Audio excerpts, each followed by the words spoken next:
Ferreira Buenaño, estudiante de Comunicación Social de la Universidad Bicentenaria de Aragua. Y en este video ahondaremos en las tecnicidades del análisis morfológico y estructuras de los periódicos. El análisis morfológico, según Kaiser, es un estudio que se encarga de analizar la estructura y presentación de un periódico. Este análisis permite evaluar la forma en que el periódico comunica información a sus lectores y la influencia que esta comunicación ejerce sobre ellos. Es la forma en que se organizan y presentan los elementos de una noticia o artículo en un periódico. Esta estructura tiene un valor jerárquico y noticioso que ayuda a los lectores a entender la importancia y relevancia de la información.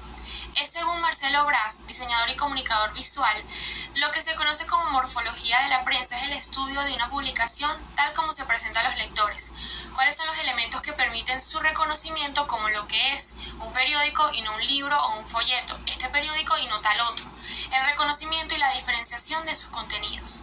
En este sentido, los titulares, subtítulos, fotografías, gráficos y demás elementos visuales y textuales están distribuidos de manera estratégica para captar la atención del lector y transmitir la información de forma efectiva.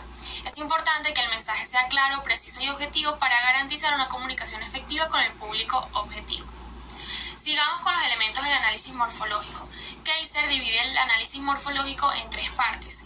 En primer lugar, la personalidad del periódico, la cual abarca el registro de identificación, que incluye datos como el nombre, la ubicación, la periodicidad, el tiraje, el precio, entre otras cosas, y el expediente de identificación, datos sobre la estructura jurídica y financiera del periódico, las condiciones de distribución, la organización de la redacción y su línea editorial. En segundo lugar, la morfología del periódico, que serían los elementos de estructura, que vendrían siendo las páginas, las publicidades, los espacios de redacción, títulos e ilustraciones. La clasificación por materia, que serían géneros, origen, marco geográfico, objetivo y contenido. Y los métodos y reglas para el recuento, es decir, el porcentaje con relación a la superficie impresa, al espacio de redacción, a las materias, etc.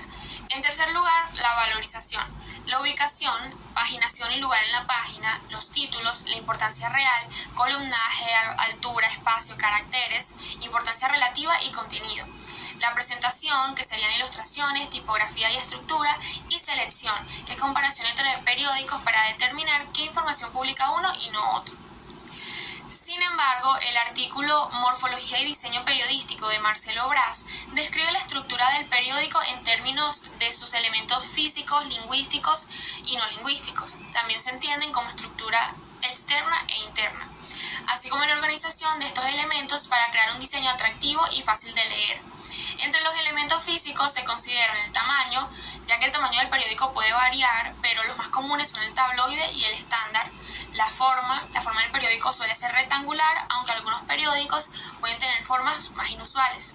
El formato del periódico se refiere a la forma en que se pliega. Los formatos más comunes son el de sábana y el de berlinés. Los elementos lingüísticos. En primera instancia, titulares. Los titulares son frases cortas y llamativas que se utilizan para resumir el contenido de un artículo. Entradas. Las entradas son los textos que componen los artículos. Pie de fotos. Los pies de fotos son textos breves que describen las fotografías. Y los elementos no lingüísticos. Las fotografías, que se utilizan para captar la atención del lector. Las infografías, que son representaciones gráficas de información compleja, y los gráficos, que son representaciones visuales de datos. Los elementos físicos, lingüísticos y no lingüísticos del periódico se organizan para crear un diseño atractivo y fácil de leer. La primera página del periódico suele contener los titulares más importantes y las fotografías más llamativas.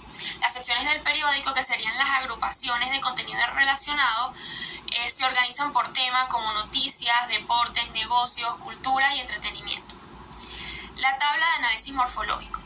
La tabla de análisis morfológico es una herramienta que se utiliza para desglosar y explicar la estructura de un periódico, incluyendo aspectos como la distribución de los elementos visuales y textuales, el uso del espacio, la jerarquía de la información, es decir, toda la información que hemos mencionado a lo largo del video.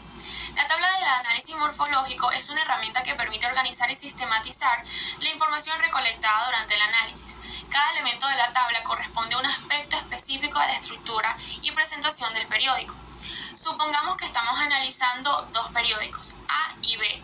Podemos utilizar la tabla de análisis morfológico para comparar la cantidad de espacio que cada periódico dedica a la publicidad, la ubicación de las noticias más importantes y el uso de ilustraciones. Esta información nos permitirá comprender cómo cada periódico presenta la información a sus lectores y qué tipo de mensaje intenta transmitir.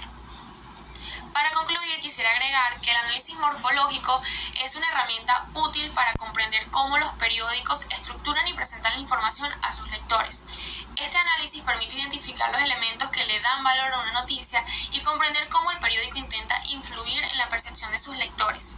La estructura interna de un periódico es fundamental para garantizar una comunicación efectiva con los lectores, de manera que éste mismo pueda encontrar rápidamente la información que le interesa. Cada elemento visual y textual está cuidadosamente diseñado y distribuido para captar la atención del público y transmitir la información de manera clara y objetiva. El análisis morfológico nos permite comprender cómo se organiza y presenta la información en el periódico, lo que contribuye entonces a mejorar la experiencia de lectura y la comprensión de los contenidos informativos. Es importante tener en cuenta que el análisis morfológico es solo una herramienta para comprender los periódicos, pero para obtener una comprensión completa de cómo funcionan es necesario complementarlo con otros métodos de análisis, como el análisis de contenido y el análisis de discurso. Espero que esta información haya sido de su agrado y muchas gracias por ver.